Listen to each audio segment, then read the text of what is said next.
Shoegaze is a style of guitar feedback-drenched rock that was started in the late 80s, and it was treated by the press as a fad, to the point that it practically disappeared. But over the years, new bands have been drawn to the style, and it's seen a huge rebirth recently. Some of the original bands are back together again, and a whole new wave of younger musicians are embracing the style. This video is intended to be an easy entry point for someone who wants to get into the genre, but I do plan to cover enough material that even if you're a longtime fan, you'll probably find something new to explore. I'll start with some of the most basics and a little history, and the bands that most people know, but we'll go a lot deeper than that by the end of the video. So this is a Shoegaze starter pack, and there will be a playlist in the description to help you find more artists as well, some that I won't even have time to talk about in this video. I'm Michael, and this is Eclecticism, a love letter to music. My music tastes are broad and always expanding, so this channel is a way for me to talk about whatever music has me excited at the moment. So if your taste is also eclectic, subscribe and check out some of the other videos. For longtime subscribers, this is going to be a slightly different format from what I usually do. I'm trying to give an even bigger picture of a genre with just one video. So instead of limiting myself to 5 or even 10 bands, I'm covering a few key bands from a few different eras. I don't know if I'm trying to pack in too much here, but after doing 2 videos on industrial that didn't even get me through 5 years of the genre, I wanted to try something a little different. So subscribers, let me know what you think of this format. Let me know if it's as fun as the other ones, or if it's just too much too fast, and you feel like you're trying to drink out of a fire hose. Also, I've moved twice in the last month, so that's kind of why the pace of the videos on this channel have slowed down quite a bit. Just my personal life has been quite busy. I also have family visiting from the other side of the globe, so it's going to be a little bit slow for a little bit more of the summer, but I am going to be working on things at the pace that I can, and I do have a lot of ideas in the works, and I hope that you subscribe and keep an eye on what's happening on the channel. Okay, let's gaze at some shoes. The British music press have a lot to answer for. When they saw a new genre emerging where walls of feedback enveloped the listener and sent the whole venue vibrating with the constant intensity of the music, what did they fixate on? The fact that the bands were standing fairly still and looking downward at their guitar pedals. It was an insult, the word shoegaze, because the musicians weren't hopping around and showboating like, I don't know, Van Halen. These bands focused on creating this whirlpool of sound while softly delivering vocals, creating a contrast between noise and subtlety that feels cathartic and soothing at the same time. You can follow the influences way back to garage rock and girl groups of the 60s.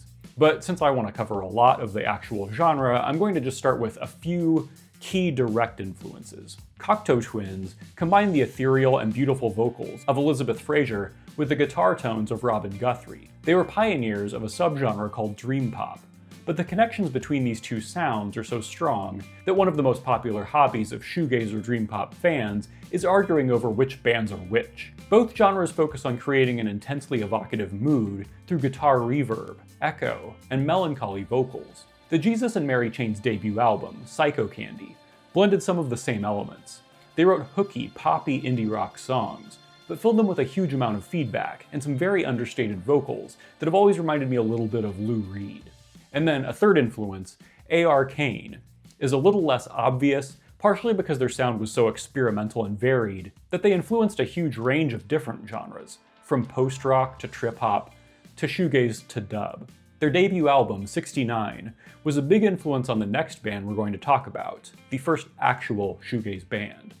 My Bloody Valentine is really where most people agree the genre began. From their early EPs, they were using guitar feedback and softer, introspective vocals to create a blueprint for one way to approach shoegaze. Their second album, Loveless, is the essential among the essentials we'll be talking about. Their whole career is required listening if you're diving into shoegaze though. From their early EPs onward, it's all great. When you listen to Loveless, there's a certain noisiness to their sound, an aggression that hasn't been picked up by all the bands doing shoegaze. But Slowdive illustrated a different take on shoegaze that doesn't have the same level of dissonance. It feels less influenced by heavier bands like Sonic Youth, and has more in common with the gentler subtlety of Cocteau twins.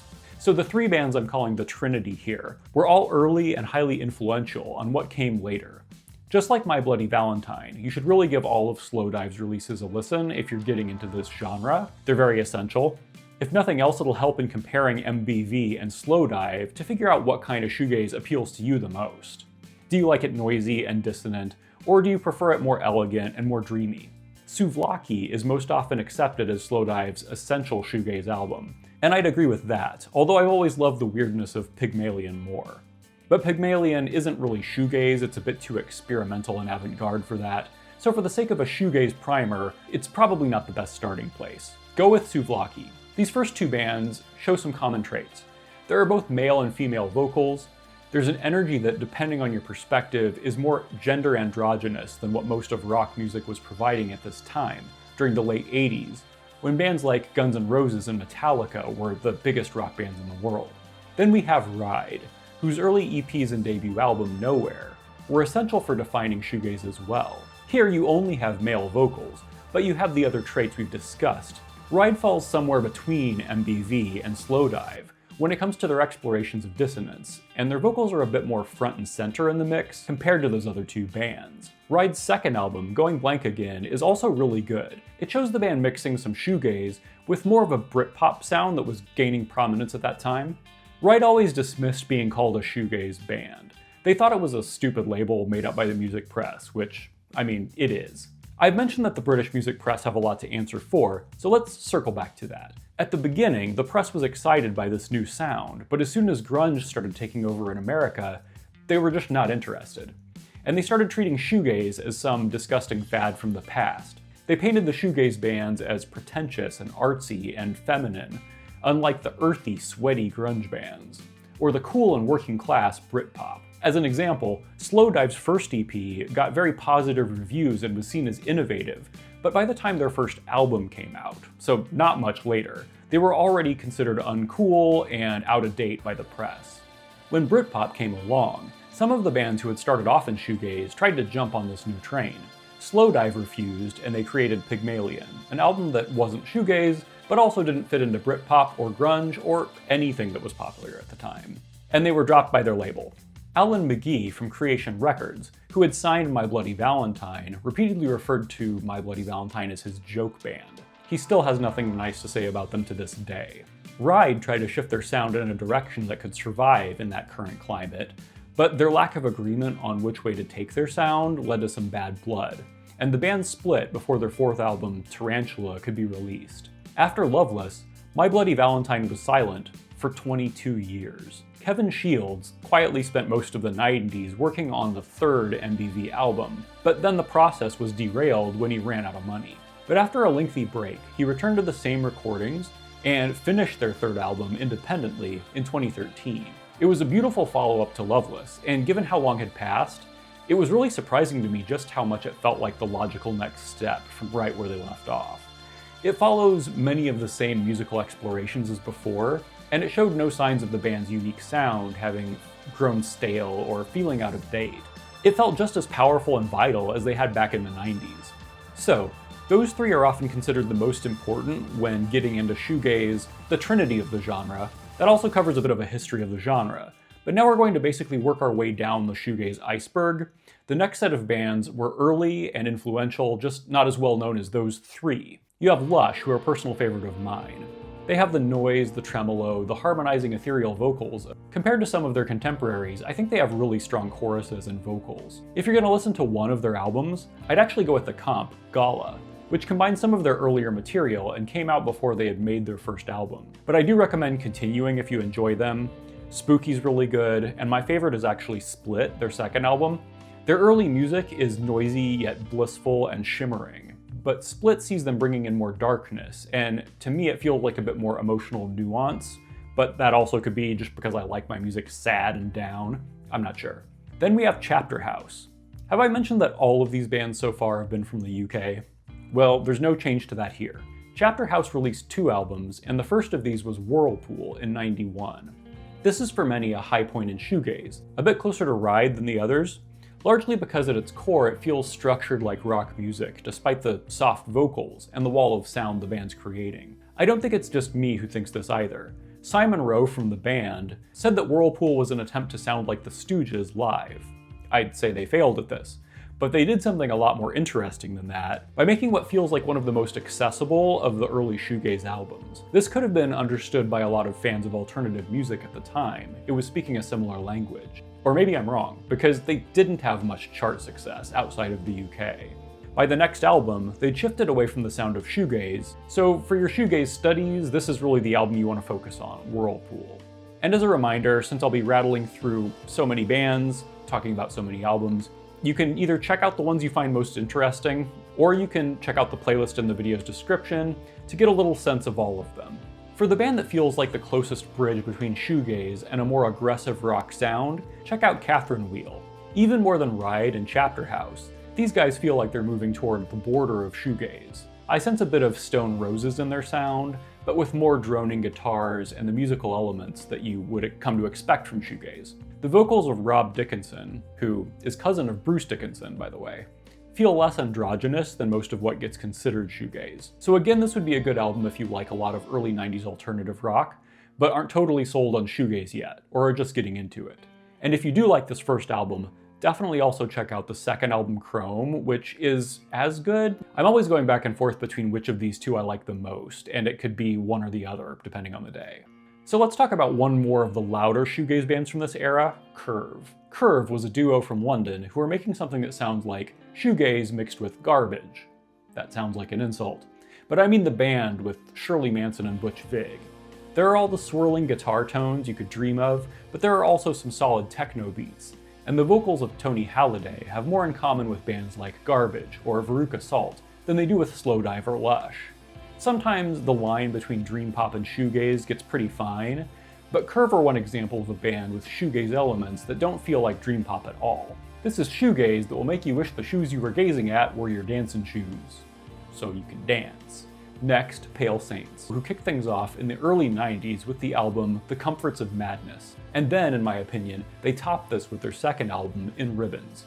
They had elements of neo-psychedelia and jangle pop, and the vocals of Ian Masters are very distinct, hitting a tone that had me thinking their vocalist was female at first. In Ribbons explores sounds that go beyond just noise experimentations, and has some real standout songwriting, like on the tracks Neverending Night and Hunted. This is another band I'd suggest for anyone on the fence about whether shoegaze is really their thing or not. And if you're drawn to alternative or indie from the early 90s, but you want to explore shoegaze, don't neglect Swervedriver. Like many of these bands, their first two albums are where you want to start, and Mezcal Head is a real classic. You have many of the elements of what we often think of as grunge, but that combination of metal guitar sounds, shoegazy noise, and 80s indie influences makes this album a diverse and ambitious album. Check out the epic track, Never Lose That Feeling, which I think is my favorite song I'm going to talk about in this whole video. That's partially because I didn't spend that long talking about the different tracks on Loveless, but still. Both Pale Saints and Swervedriver followed the same progression as many of these bands. They didn't really think of themselves as shoegaze, despite being influential on the genre. They eventually moved out of the sound palette we associate with it, and they explored other kinds of rock. Okay, let's talk about someone not from the UK. Drop 19s were a Boston band who were lesser known at the time, but have become a bit of a cult favorite over time. This is because of their debut album, Delaware, which is a woozy, laid-back album that feels a little bit like slacker rock. They have that frequent shoegaze mix of male and female vocals, and their experimentations sometimes feel sillier than a lot of the other bands we're talking about. For example, the drifting tones of Ease It Halen, where the lyrics are just a bunch of Van Halen song titles being spoken over guitar noise. It's a very charming album that doesn't take itself too seriously, but when it comes to disappointing follow-ups, Drop 19s had one of the worst ones with their very bland National Coma. Thankfully, they've returned and reunited, and with their third album, Hard Light, they've returned to a shoegaze sound. This album hasn't gripped me like the first one, but it's a much more worthy follow-up, and I've talked to some people who love it. Next, Blind Mr. Jones is a short-lived band who made 2 excellent albums and then split. Their band name came from combining the first 2 tracks from the Talking Heads album Naked. I'm afraid there are no other Talking Head albums where you can do this and not get a really long or just stupid name, other than Stop Making Sense, which would give you the okay band name Psycho Killer Heaven. Anyway, Blind Mr. Jones is shoegazy with some psychedelia, and a bit more dream pop than a lot of these bands. They're also very distinct for having a flute as one of the primary instruments. This is most effective on their debut, Stereo Musicale, which was one of my 2 favorite new discoveries while researching this video. People are not as into their second album Tatooine, it seems, and it's not the one I would recommend starting with, but I do like it quite a bit. But for showing off their distinct form of shoegaze, I do recommend Stereo Musicale much more. The other new discovery that got me the most excited is someone I don't remember ever hearing talked about before, which is very strange because they have a very deep discography across 4 decades and have been making good music since the mid-90s. Starflyer 59 is a band I was totally clueless about, but now I'm in love with their first few albums: Silver from '94, Gold from '95, and Americana from '97. And as a graphic designer, I love these minimal cover designs. They look so good together. This is another band where the term shoegaze doesn't capture everything they're doing, but it's definitely a part of the mix. There's a bit of hard rock or even metal with some of their early works, almost like a proto-Deftones, but the loud guitars and driving drums match up with the mellow vocals in a way that captures some of the same vibe you get with early Smashing Pumpkins. I strongly recommend Silver and Gold as starting points for exploring Starflyer 59. And if anyone watching is less of a noob than I am to this band, let us know, what are their best albums? What would you consider the best ones to start with? Let us know down in the comments. And now, the last of the early era bands I want to cover this time around is a very popular band, but not nearly as well known in the US or UK as they ought to be. Soda Stereo is an Argentinian rock band that were active throughout the 80s and 90s. They were led by the immensely talented Gustavo Cerati. They had a steadily evolving sound, starting out a bit new wave and then picking up musical influences as time went on. In '94, they released Dynamo, an album clearly influenced by the sounds of shoegaze, with strong songwriting and good hooks throughout. For shoegaze, this is the album you want to absolutely check out, but this is a band that you should explore much further than this, because they're super talented and they're seriously unknown outside of their own part of the globe. This is really a great band. Okay, so that's an overview of early shoegaze, and it's obviously just a small part of what came out and fit within the genre even during that era. But now I'm going to go over some of the bands that came after the 90s that have been influential on the growth into what the genre has become. So first you have Jesu, or Jesu. Jesu is a project Jason Broderick started after his work in the amazing industrial metal band Godflesh. Jesu explores drone and doom metal with shoegaze walls of sound, showing possible connections between metal and shoegaze. Again, this is a band we're saying that their just shoegaze would be a simplification, but that's the case for a lot of the best bands that come up in conversations about this genre. And most genres, really. Unless you're the originators of the genre, the biggest rewards usually come from finding new elements to blend with the style, not just sticking to a blueprint. There's a whole sub-genre known as blackgaze, which combines elements of black metal and shoegaze to create an intense, yet still often dreamy sound. And the originators of this sound are the band Alcest, a French band led by Nige. Their debut EP, Le Secret, is widely accepted as the first blackgaze release, and it's great in its own right. I would recommend their second album, which I don't know how to pronounce the name of, as a better place to start with them though. With this album, the elements of black metal feel more polished and pronounced, yet it still manages to sound joyful and transcendent. Alcest is an amazing band and one of my favorites. If you don't get into metal, they also made a purely shoegaze album called Shelter. That's their one experiment so far that left aside the metal completely. And it even features some vocals from Slowdive's Rachel Goswell. And then we have Nothing. Nothing is really something. They're the first of these bands who I think of as being part of the shoegaze revival that got started around 2010 and has been building up until now. They formed in Philadelphia in 2010 and are primarily the project of Nicky Palermo, the one constant member. So the main criticism I tend to see thrown at Nothing and pretty much all of the other more recent shoegaze bands is that they're not doing anything new, that modern shoegaze bands are blending many of the same inspirations as the original shoegaze wave. I think this is true to about the same extent as this would be true about any other genre of rock. I mean, it's been around for multiple decades now. But when I listen to Nothing's Guilty of Everything, I feel a melancholia in the music that feels like it was informed by emo, and I feel less influence from Britpop and Britpop adjacent bands than I did for a lot of that original wave. It's maybe distilled and shifted in a bit from what it originally was. It's an interpretation of shoegaze that focuses on the emotional power of that wall of sound, with vocals that I find both soothing and moving. So for me, it's still very much worth hearing and exploring. Guilty of Everything is the first album by Nothing, and it's a great starting place. I also strongly recommend The Great Dismal. which has a heavy darkness to it, while still having strong melodies and some irresistible hooks.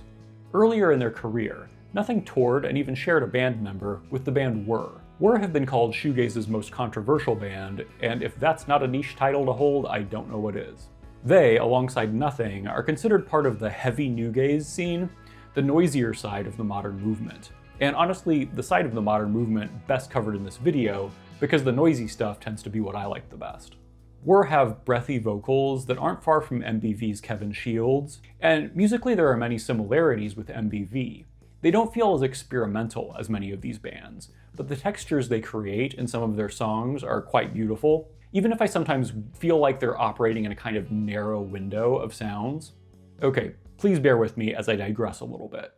I mentioned their controversy, and I'll also cover it here a bit so you can decide for yourself whether you want to listen to them or avoid them. During interviews and on social media, Whirr presented themselves as, what's a nice way to put it? Assholes. They made comments about weeding out the pussies from their audience. They threw the word retarded around constantly. Then on Twitter, they out of nowhere started saying some transphobic things relating to the band GLOSS, a trans feminist punk band. These tweets culminated in Whirr's Twitter account, apparently being run by a friend of the band at the time, saying that Gloss were just boys running around in panties making shitty music. Shortly after this little tirade, the posts were deleted, a kinda sorta apology was made by the band, and then they went silent indefinitely, to this day pretty much. I really had to think through whether I'd cover them or just leave them out totally, but after spending some time thinking about it, I decided that it's more authentic for me personally to say my piece instead of just ignoring them and pretending they don't exist. Do I think Whirr are horrible people? From what I've read and from how they've behaved since that barrage of terrible tweets, no, not really. I think they made some really stupid choices, and those choices hurt people, and may have contributed to the band GLOSS deciding to call it a day not long after this whole incident happened. Whether you choose to believe them or not, they claim that a friend wrote the tweets, one who was given permission to say whatever they wanted on Whirr's official account. There's no way that was going to end well, and they should have known that. From the one recent interview with Nick Bassett from the band, it sounds like the band has really struggled with this becoming a part of their legacy. I'll show a couple quotes on the screen that I think show where Nick is with working through this legacy now. I think this interview is worth reading if you aren't sure whether you want to support them or not. So that's the controversy around Whirr, do with it what you will. And to return to the music, 2014 Sway is perfectly decent. They balance noise and melody in a way that's satisfying, and I find it fun, but for me it doesn't feel that unique, and it goes back to my comment about how the best bands are the ones who find some new way to explore the genre. I'm covering them since some in the shoegaze community stand for this band really hard, but that level of devotion to a band that to me isn't as interesting as 10 or 20 bands that have come along since does make me kind of skeptical about the motives given everything else around the band. One band I find more interesting is Superheaven. This Pennsylvania band makes a blending of styles that's been called grunge-gaze, mixing elements from both grunge and shoegaze to make a very cathartic and driving take on what you can do with shoegaze. Their debut album, Jar, has ended up being influential on the newgaze scene and may have been a factor in later shoegaze bands embracing other alternative subgenres like slacker rock, and of course grunge, which hadn't overlapped too much with shoegaze in its earlier years, beyond maybe Swervedriver and a couple others. Jar is essential to me.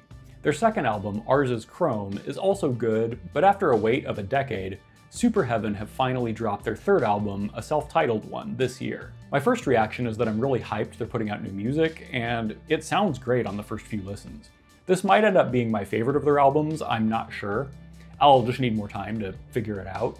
And while we're talking about grunge gaze, let's also talk about Narrowhead. Check out Satisfaction, their 2016 debut album, which is a propulsive, noisy ride with melancholy vocals that feel like they could have come right out of the early 90s. I think it's the drum work here that really puts this in a different lane, along with gorgeous production and an echo on the vocals that I think works perfectly for the sound. This album has a real vibe, and I'm a big fan of that vibe. Then we have Ringo Deathstarr. This band is very well known and well loved in the community, and for good reason. Gorgeous, drifting male and female vocals, a blending of sounds that references Jesus and Mary Chain, My Bloody Valentine, Lush. They cover a pretty broad sonic range, and also maintain a bit more of a pop sound than a lot of these other bands. They have a pretty long discography going all the way back to 2010. For me, their self-titled album from 2020 is a great place to start, with what I think is some of their best songwriting and their most interesting production. Some of the songs on here, like God Help the Ones You Love and Gazin', feel like in an alternative world where shoegaze was on the charts, they could be big hits. And finally, for those of you into the more dreamy and soothing side of the genre, I recommend checking out Alvvays. Actually, you should all check them out, because they're a great band, and they've really delivered with all 3 of their albums so far. The first 2 were more of an indie rock with elements of dream pop, and really just great songwriting. Their newest, 2022's Blue Rev, turns up the noise a lot while still showing their ability to write good songs, blending an indie vibe with the sounds of shoegaze to make what was one of my favorite albums of 2022. So this takes us up through the early 2010s, and it shows how over time, shoegaze has blended with other styles of rock music, and has formed connections between everything from doom metal to Britpop. Right now there's a resurgence in shoegaze happening, with a lot of new bands from around the globe exploring elements of these older genres to create their own thing. And in the next video, we're going to explore some of what I think are the best of the newest generation of shoegaze bands. That's a trip that will take us to Japan, Brazil, South Korea, and the USA, showing how much of a global phenomenon shoegaze has become. So again, if you're a subscriber, please let me know what you think of this kind of big picture look at a genre. It's a bit different, and I'm curious if it feels like too much all at once, or whether it will feel like a resource you can come back to more than once and get new things out of it. I'm hoping it feels like the second, but that's up to you, so let me know. If you like exploring new music across many genres, please subscribe, and leave a comment about your favorite shoegaze bands. I'll be back as soon as I can to tell you about the modern wave of bands that have helped to make shoegaze one of the most popular scenes among young music listeners. Thanks for watching Eclecticism, and I'll see you next time.